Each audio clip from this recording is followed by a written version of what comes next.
سوچیں ذرا، ہر بیٹری کے اندر ایک اندیکھا انجن چھپا ہوتا ہے۔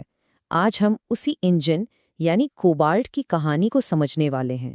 یہ وہی عنصر ہے جو ہمارے اسمارٹ فونز کو جان دیتا ہے، لیکن اس کی ایک ایسی قیمت بھی ہے جو اکثر ہماری نظروں سے اوجھل رہتی ہے۔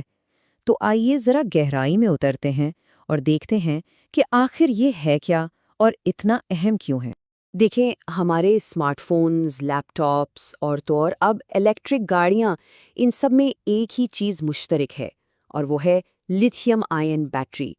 یہ وہ طاقت ہے جسے ہم لفظی طور پر اپنی جیب میں لے کر پھرتے ہیں، اور سچ پوچھیں تو اس ایک چیز نے ہماری دنیا کو پوری طرح سے بدل کر رکھ دیا ہے۔ لیکن اس بیٹری کو اتنا قابل اعتماد اور محفوظ بنانے کے پیچھے ایک خفیہ جز کا ہاتھ ہے، ایک ایسا عنصر کہ اگر وہ نہ ہو تو یہ بیٹریاں یا تو منٹوں میں دم توڑ دیں یا پھر خطرناک حد تک غیر مستحکم ہو جائیں۔ اور یہی وہ جزو ہے جس کی کہانی جتنی حیران کن ہے اتنی ہی کہہ لیں کہ پریشان کن بھی ہے۔ تو آج کے اس گفتگو میں ہم کیا کیا جانیں گے؟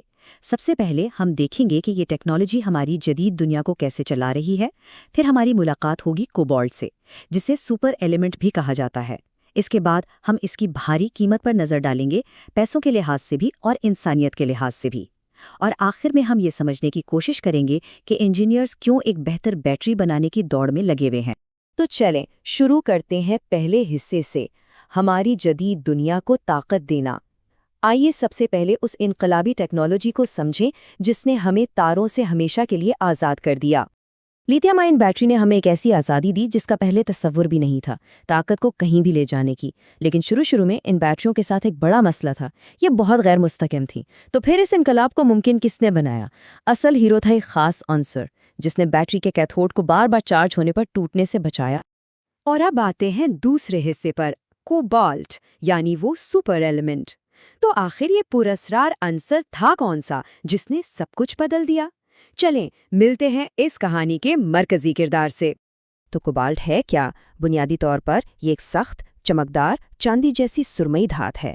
اچھا، بیٹری کے اندر اس کا کام کیا ہے؟ یوں سمجھیں کہ یہ کیتھوڈ کے ڈھانچے کو مضبوطی دیتا ہے، بالکل ایک عمارت کے ستونوں کی طرح۔ اسی کی وجہ سے بیٹری زیادہ توانائی جمع کر پاتی ہے، زیادہ دیر چلتی ہے، اور سب سے اہم، زیادہ گرم ہو کر خطرناک نہیں بنتی۔ اسی لیے تو اسے لیتھیم آئن بیٹری کی بنیاد کہا جاتا ہے۔ ویسے کوبالٹ کوئی نئی چیز نہیں ہے، اس کی کہانی تو صدیوں پرانی ہے۔ بہت پہلے اسے چینی اور مٹی کے برتنوں کو وہ خوبصورت گہرا نیلا رنگ دینے کے لیے استعمال کیا جاتا تھا۔ پھر 1739 میں اسے باقاعدہ ایک عنصر کے طور پر پہچانا گیا۔ لیکن اس کا اصل کمال تو آج کی ڈیجیٹل دنیا میں نظر آیا، جہاں یہ ایک عام سی دھات سے ہماری ٹیکنالوجی کا سپر ایلیمنٹ بن گیا۔ اور ہاں، یہ مت سمجھیں کہ کوبالٹ صرف بیٹریوں میں ہی کام آتا ہے، نہیں، اس کی کل پیداوار کا تقریباً آدھا حصہ ہی بیٹریوں میں جاتا ہے۔ باقی کا کوبالٹ کہاں جاتا ہے؟ جیٹ انجن کو مضبوط بنانے والے سپر ایلوئے میں، طاقتور میگنیسوں میں، اور یہاں تک کہ ہمارے جسم کے لیے انتہائی ضروری وٹامن B12 میں بھی یہ موجود ہوتا ہے۔ واقعی یہ کمال کا ورسٹائل عنصر ہے۔ اب ہم آتے ہیں تیسرے حصے کی طرف، کوبالٹ کی بھاری قیمت۔ کیونکہ ہر سپر ہیرو کی طرح کوبالٹ کی اس زبردست طاقت کی بھی ایک قیمت چکانی پڑتی ہے، اور یہ قیمت صرف ڈالروں میں نہیں ہے۔ یہ بات سمجھنا بہت ضروری ہے۔ کوبالٹ کی اپنی کوئی الگ کان نہیں ہوتی، یہ دراصل تانبے اور نکل کی کان کنی کے دوران ایک بائی پروڈکٹ کے طور پر نکلتا ہے۔ اب اس کا مطلب کیا ہوا؟ اس کا مطلب یہ ہے کہ اس کی سپلائی اور قیمت کا تعلق بیٹریوں کی مانگ سے نہیں بلکہ تانبے اور نکل کی مارکیٹ سے ہے، اور اسی وجہ سے اس کی قیمت میں اتنا شدید اتار چڑھاؤ آتا ہے کہ بیٹری بنانے والوں کے لیے یہ ایک مستقل سردرد بنا رہتا ہے۔ اس کی قیمت کتنی زیادہ ہے، اس کا اندازہ اس ایک مثال سے لگا لیں۔ 2015 کی بات ہے، ایک ٹن کوبالٹ کی قیمت تھی $28,000، جبکہ اسی بیٹری کا دوسرا اہم جز لیتھیم کاربونیٹ صرف $6,000 کا تھا۔ یہ 4 گنا سے بھی زیادہ کا فرق ہے۔ کوئی حیرت کی بات نہیں کہ یہ بیٹری کا سب سے مہنگا حصہ کیوں ہے۔ بیٹری یونیورسٹی کا یہ جملہ اس ساری صورتحال کو بالکل ٹھیک بیان کرتا ہے۔ انڈسٹری ایک عجیب مخمصے میں پھنسی ہوئی ہے۔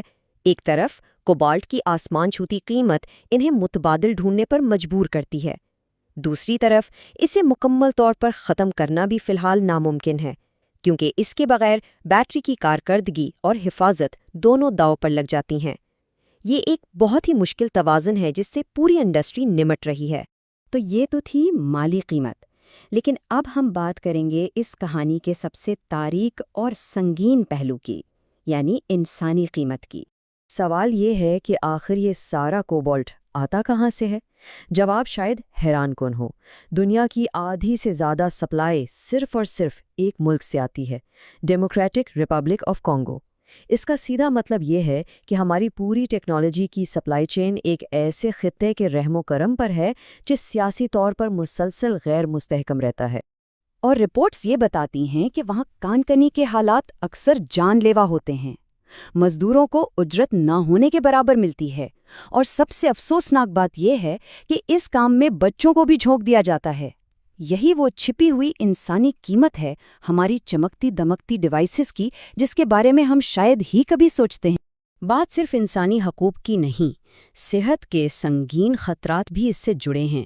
کوبالٹ کی دھول میں مسلسل سانس لینے سے پھیپھڑوں اور دل کی خطرناک بیماریاں ہو سکتی ہیں، اور یہ خطرہ صرف کان کنوں تک ہی نہیں رہتا، بلکہ کچھ کیسز میں طبی آلات کی وجہ سے یہ عام استعمال کرنے والوں تک بھی پہنچ سکتا ہے۔